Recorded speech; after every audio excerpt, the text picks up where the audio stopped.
Hello, everybody, and welcome to the March EPALE Newscast. Spring is just around the corner, the sun is shining, and our episode is packed with ideas and stories to inspire you. This month, we're looking at a challenge that is reshaping communities across the continent: brain drain. Talented, educated people are leaving their regions and countries, but not always by choice, but because opportunity feels out of reach where they are. And we'll explore what this means for communities and understand how adult educators could have a concrete role in trying to turn the tide. Stay with us. Let's start with the European Commission. They have launched a survey on the uptake and implementation of the European Digital Credentials for Learning, or EDCs. Targeting organisations that have been testing or issuing EDCs, this survey aims to gather insight on how they're being used and the scale of adoption. Now, I'm sure you've probably seen headlines in the media about the risk of social media on adolescents, and increasingly governments are moving to restrict or even ban smartphones in school settings. But is there any evidence on the impact of these restrictions? As part of the EAC Research to Policy series on education, the European Commission and NSET have covered this in a webinar. One of the key takeaways is that a ban produces mixed outcomes. While it benefits the majority, it exacerbates the situation of isolated young people. You can watch the recording and find out more on this dedicated webpage. Now let's turn to EPALE itself. We had a fantastic recent webinar with researcher Joe Litobarski, and he took us on an unexpected journey from the early days of radio through cybernetics, personal computers, all the way to today's social media and AI.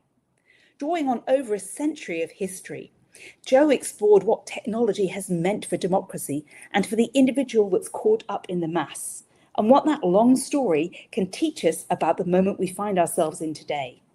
If you missed it, and it's great, you can watch the recording or read about the key themes in a special EPALE blog post. Now, that was our last webinar.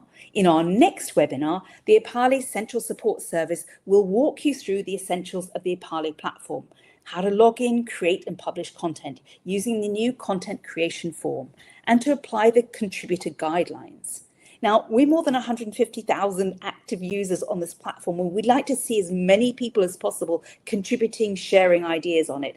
So this is a real opportunity. And the second half of the session is a live Q&A, so you can ask questions, clear up doubts, and get practical tips direct from the source. 1 hour, real answers. So whether you're new to EPALE or you just want to learn how to use the functionalities more, this is for you. So mark your calendars. It will take place on the 18th of March at 3 p.m. Central European Time, and we look forward to seeing you as part of that. Now to come back to our main story, where we're talking about brain drain and the skills imperative. Demographics are reshaping Europe's continent in two ways. First of all, life expectancy is increasing and the population is getting older. But there's another less visible shift. Europe is quietly losing some of its most skilled people, not only to global competitors when they leave outside Europe, but also within Europe. A recent investigation by El Confidenciale, hosted on the European Data Journalism website, shines a spotlight on this internal brain drain, revealing that many European regions are already caught up in what the European Commission is calling the talent development trap. That means unable to offset the departure of educated young people amid demographic decline. And the consequences go well beyond economics.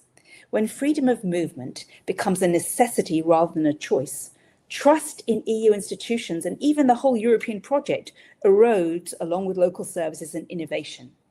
And that's the backdrop against which the EU launched in March 2025, the Union of Skills. So we're going to talk a little bit about this, and I'm delighted to introduce that our guest today is José Ramón Pérez from El Confidencial. Welcome, José, and tell us a little bit about what's happening. Hi, thank you for inviting me to share this conversation with you all. According to the European Commission, 46 regions are suffering from a talent development trap. What does it mean? It means that these regions are losing working age population and also tertiary population with tertiary education.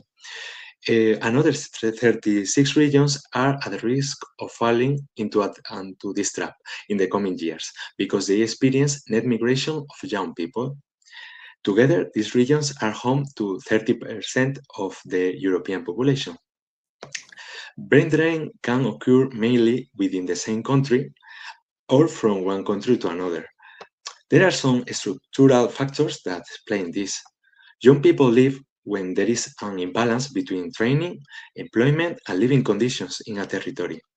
In other words, a lack of job opportunities, low wages, insufficient investment in research and development, and poor political governance. This has severe consequences for regional development.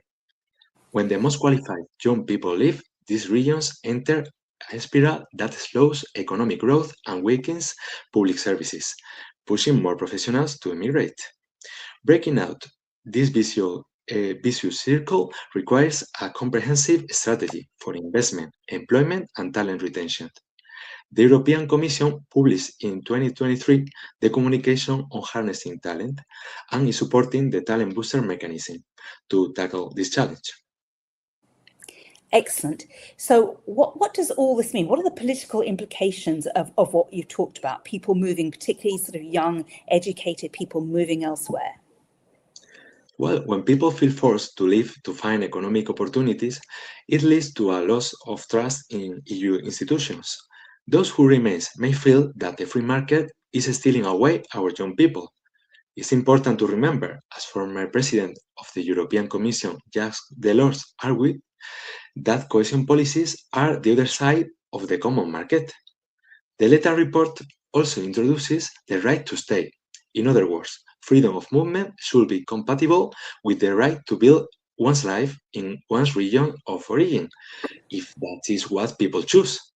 There must be conditions to make this possible. We need to make our regions attractive enough for people to choose to stay by providing infrastructure, high quality public services, affordable housing, and more. Another concept related to the talent development trap is the development trap. Areas that were once prosperous but now experience economic decline with aging populations and high level of immigration show a greater tendency to support Eurosceptic political options. When young people, professionals, and researchers leave regions or countries due to these unstable policies, reduces opportunities, and hostile political climates, it creates a perception of neglect and injustice.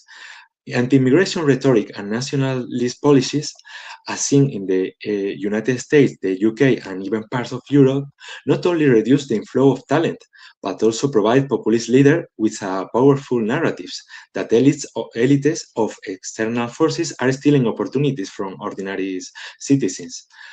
If Europe fails to retain and attract skilled people, it risks repeating the mistake of these countries, facing not just an economic and scientific decline, but also a rise in political extremism and social fragmentation. So we can say that this is not only an economic matter, it's mainly political.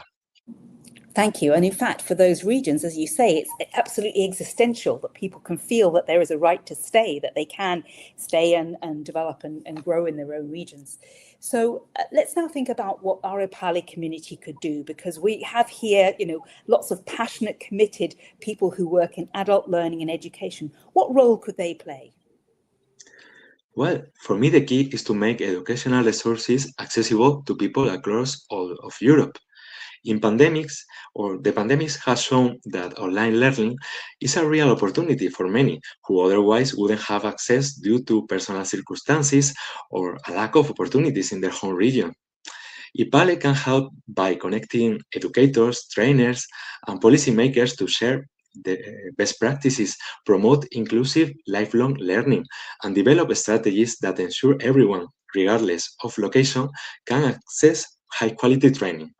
By doing so, they support skill development, reduce regional disparities, and empower adults to build their lives where they choose.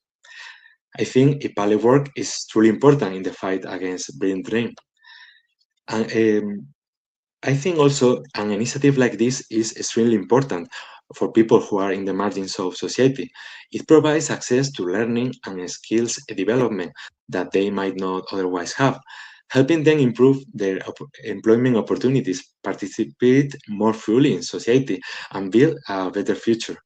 By reaching those who are often excluded, it promotes inclusion, reduces social inequalities, and empowers individuals to make choices about their own lives and careers. So yes, I think you're Excellent. doing a great job. Thank you. I mean, that's really helpful to hear that when you describe some of the problems, that there is a role for adult learning and that it's part of the rebalancing of power, because you described that how the reframing, instead of, the right to free movement being a positive thing, some people feel that it's actually stealing away the future of their regions because young people have to leave. And you've talked about how adult learning can in fact empower people and return that balance and equilibrium. So thank you, that's really inspiring. Thank you for joining us today, Jose. Thank you. So, and of course, people can find out more about his article and about the background to the story on the website and the links that we've shown you. That's all for our March episode. Thank you so much for joining us today. The conversations that we've explored this month remind us that adult learning isn't just about skills itself. It's about the people, the communities, and even the type of Europe we want to build together and to live in. And speaking of community, get ready, because the next EPALE Community Stories call for submissions is coming out later this month. And we can't wait to see the kind of stories that you will bring and share with us. Thank you, and see you next month. Bye.